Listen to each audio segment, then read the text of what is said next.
আমাদের ভাগ্য নষ্ট হয় আমাদের কারণেই। আমরা আমাদের ভাগ্য নষ্ট হওয়ার পিছনে সব থেকে বড় দোষী, সব থেকে বড় দায়ী। হ্যাঁ, হয়তোবা নিজের মনকে সান্ত্বনা দেওয়ার জন্য রবকে দোষারোপ করা যেতে পারে, হয়তোবা নিজের মনকে বোঝানোর জন্য রবের উপরে অভিযোগ আনা যেতে পারে, কিন্তু একবার নিজেকে প্রশ্ন করে দেখুন, এতে আদেও কি কোনো লাভ আছে?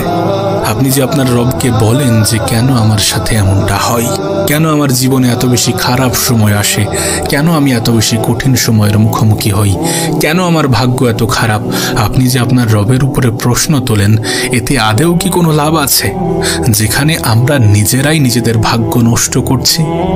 আপনি হয়তোবা বলবেন যে ভাগ্য তো আগে থেকে লেখা আছে, তাহলে নষ্ট হবে কিভাবে? আপনি কি জানেন আপনার ভাগ্যে কি আছে?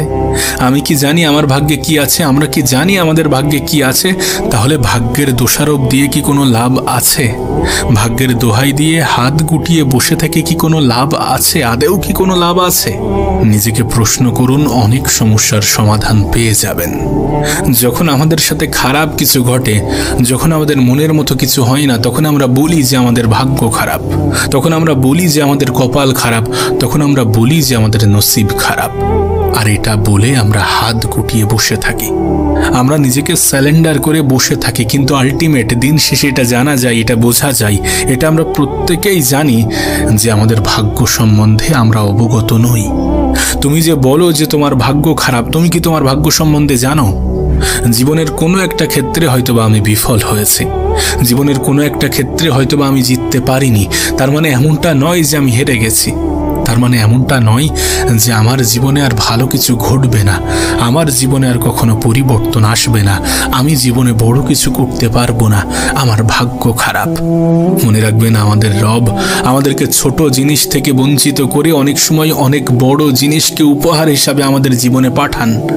আপনি কেন এমনভাবে ভাবেন না যে কোনো কিছু থেকে আপনাকে বঞ্চিত করা হচ্ছে মানে হতে পারে আপনার জন্য কোনো বড় পুরস্কার অপেক্ষা করছে? আর এমনটা কি হয় না? হয়। আমি আমার নিজের জীবনে অনেক ছোট ছোট ক্ষেত্রে বিফল হয়েছি, এবং তখন হয়তো আমার মনে হয়েছিল যে আমার জীবনে কিছু হবে না, আমি পড়াশোনায় খুব ভালো স্টুডেন্ট না, তার মানে আমার জীবনে কোনো কিছু হবে না, আমি জীবনে কিছুই করতে পারবো না।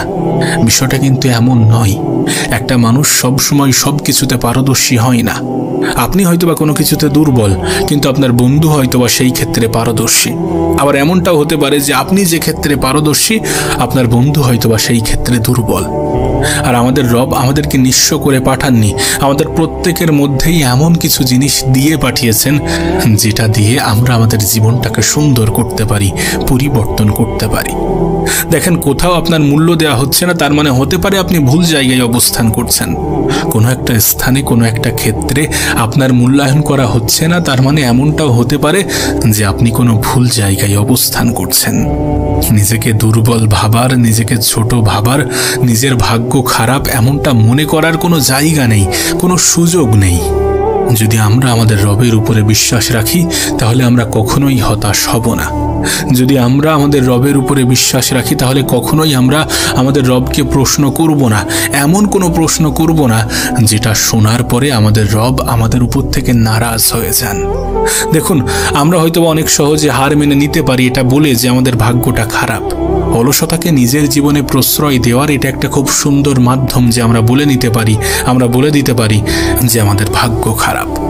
কিন্তু আপনার ভাগ্যে কি আছে এটা আপনাকে কে বলেছে? আপনার ভাগ্যে কি লেখা আছে আপনি কি জানেন? আর 10টা মানুষ কি জানে? তাহলে কেন এটা ভাবছেন যে আপনার ভাগ্য খারাপ? জীবনের অনেক পর্যায়ে এটা তো দেখেছেন আপনি যে অনেক মানুষ সেখানে গিয়ে হেরে যায় যেখান থেকে আরেকটু গেলে হয়তোবা জিতে যেত, হয়তোবা জীবনটা সুন্দর হয়ে যেত, হয়তোবা জীবনে সফল হয়ে যেত। এমনটা ভাববেন না যে আপনার দ্বারা কিছু হবে না। কোনো একটা নির্দিষ্ট ক্ষেত্রে আপনি হেরে গিয়েছেন, তার মানে এমনটা নয় যে আপনি সম্পূর্ণ জীবনে হেরে গিয়েছেন।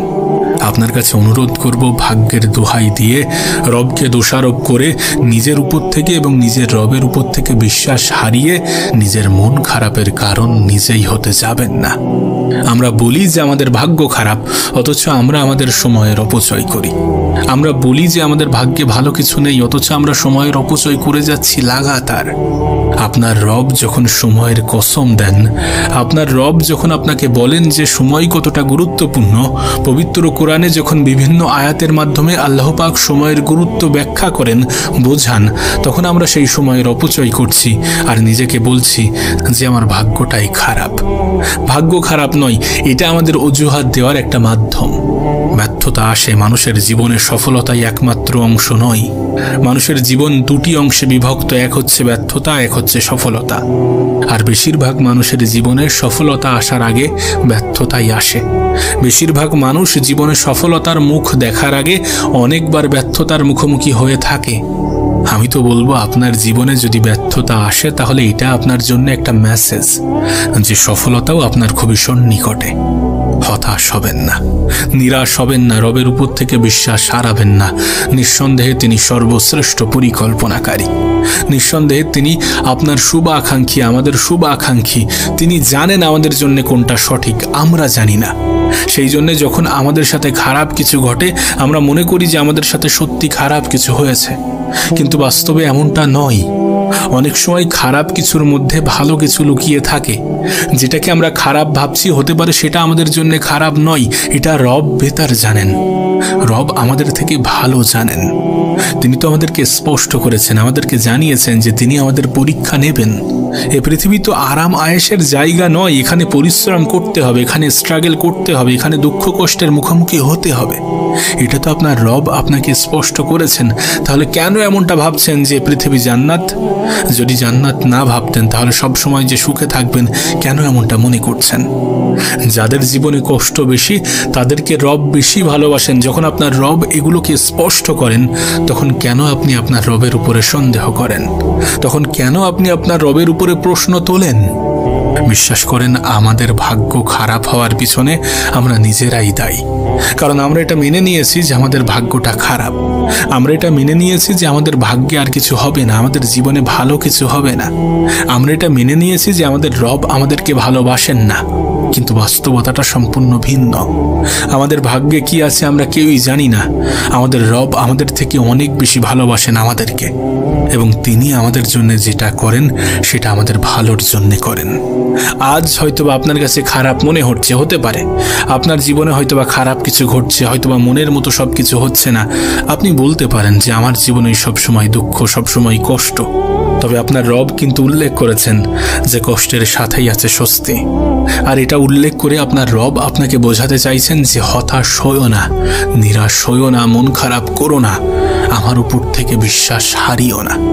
দেখুন, আমরা আমাদের রবের উপরে বিশ্বাস রাখি না রাখি তাতে রবের কোনো যায় আসে না।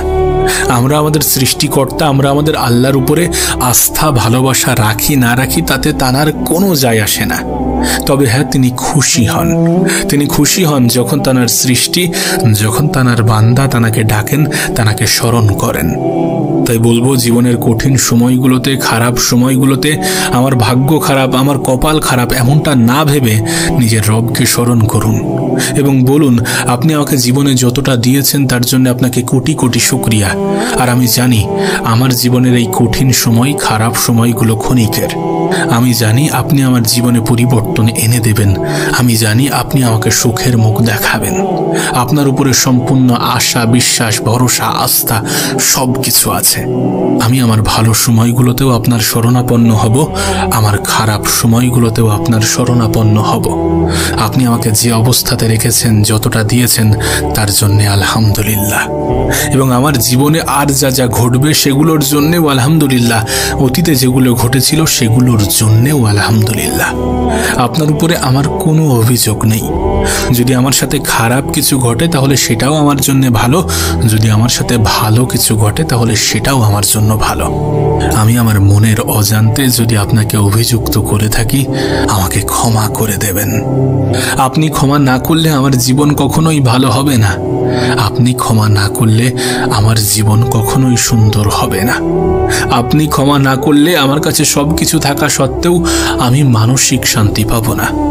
আমাদের উচিত আমরা জীবনে যতগুলো দোষারোপ করেছি রবকে, সবকিছুর জন্য ক্ষমা চাওয়া, সবকিছুর জন্য ক্ষমা চাওয়া। কারণ তিনি আমাদের জন্য যা কিছু করেছেন সেটা আমাদের জন্য বেতার ছিল, এই জন্য তিনি করেছেন। আর সঠিক সময় এলে এটা আপনি নিজেও বুঝে যাবেন যে আমাদের পরিকল্পনা এবং রবের পরিকল্পনা সবসময় এক হয় না। বুঝে যাবেন যে রব কখনোই তার বান্দার খারাপ চায় না। সঠিক সময়ে আপনাকে সবকিছু বলে দেবে, কারণ আমি শুনেছি সময়ই কথা বলে।